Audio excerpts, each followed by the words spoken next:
Alright, let's skip to the beat, you dirty frogs. I was wrong. The other day, I put up a video on my first time fighting the new raid boss Subjugator, the Invincible, and Thor the Invincible in Borderlands 4, and in the video, I happened to mention that I think that this raid boss is an easier fight than Bloomreaper. And you guys disagreed. I got one comment from Snoopy, sorry to call you out here, my little frog friend, but they said that, saying it was easier than Bloomreaper is crazy, and a lot of people also agreed with this. Now, I did give a little more context on my thoughts here, saying that if you go ahead and fight like Thor, for example, it's just one big bullet sponge and the fight really isn't that challenging. And while I do still hold the belief that Thor makes this fight just, again, a stand and shoot a big bullet sponge and is a lot easier than Bloomreaper, I do still think that. There is still just one element of this fight which is unbelievably difficult and way harder than Bloomreaper. To be honest, might be one of the, if not the, hardest raid boss encounter in the franchise for either the right or wrong reasons. So I stand before you today, an evil frogman, completely naked and ready to own up and just go ahead and talk about why I think the Subjugator portion of this fight is legitimately very difficult. So there's a few things about this fight that I was not aware of, and the biggest one which we're going to talk about I think I'm going to save for the end because it's a major pain point which I need to just rant about and deliver some feedback on to Gearbox, because I genuinely think it might be some of, if not the worst design we've ever seen for a boss fight. But the main one, which we'll talk about first of all, is just the aggression.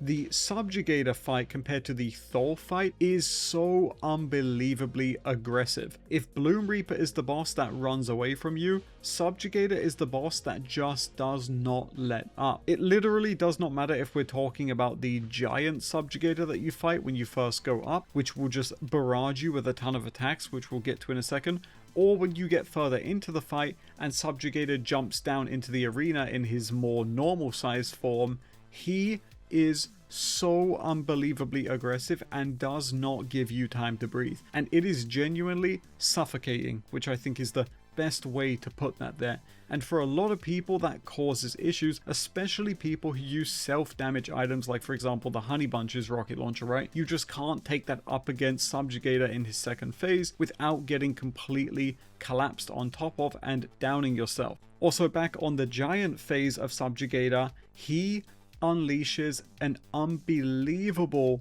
barrage of attacks on you, and he will do this constantly throughout the entire fight, rotating through his moveset, and the amount of damage these attacks do is just ridiculous. Like, the majority of these attacks will, without a doubt, one-tap most players' builds. In fact, let's do a little tip. Let me know in the comment section down below how many of you have been one-tapped by the hand laser beam, or the exploding skulls, or the purple bombs. There are so many attacks in this fight that are just completely merciless. They will one-tap you. Also, something I want to touch on before we move on is that the ads in this fight are also completely overtuned. This is probably some of the biggest feedback I've seen people echoing, is that the ads in the Subjugator fight, and in the Thor fight as well, just the whole encounter, have so much HP. It's kind of the polar opposite of the Bloomreaper fight, where the ads didn't have much health, but instead they did way too much damage. In this fight, they just deal a fine amount of damage, but the health is ridiculous. It is so incredibly high.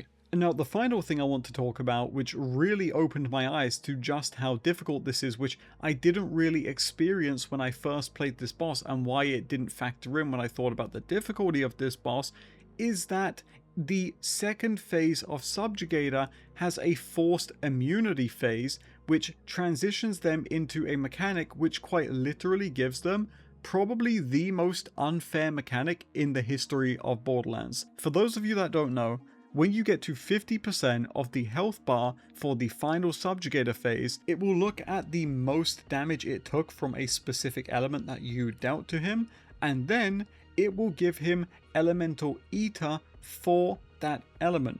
And we data mined this and found out that when he goes into this phase, let's say he's resisting cryo for example, he will heal off of 300% of the damage dealt to him, or at least that's what we believe the number is, and this applies to not only dots but impact damage too. So if you are a character like Amon and you're using Ordnance like my Sloppenheimer build does, and you rely on Tail of the Comet, which is a cryo dot, this is basically a soft lock or a hard lock for many players. You cannot beat this fight with your build, and that is a major problem, and it is a big roadblock for many builds. I'm curious to actually know in the comment section down below how many of you have had your builds completely shut out because of this mechanic.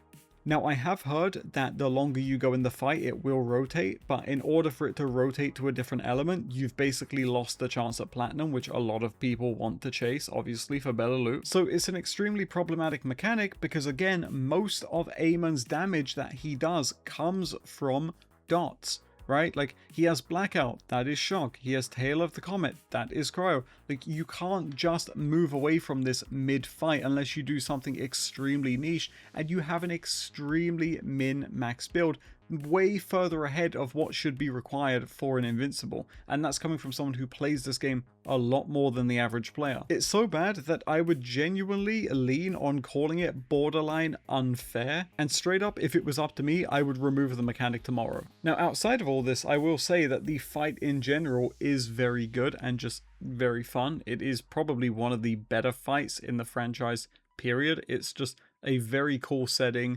The idea of this 2-boss fight is just really sick to me. I like the way that you get kind of a freedom of choice there in a way. But it seems like everybody can agree that the Subjugator portion of the fight is locking a lot of people out of it because of the Elemental Eater mechanic, and if you are an Amon player who has had their Ordnance build completely shut down, fear not, because a lot of the gameplay that you're watching is from my new Sloppenheimer 7 build, and if you want to check that out and go ahead and grab your platinum for this boss and many other bosses in this game, you can click the link on screen right now and check out my brand new build. And hopefully it helps you guys clear a boss that I was very wrong about at first.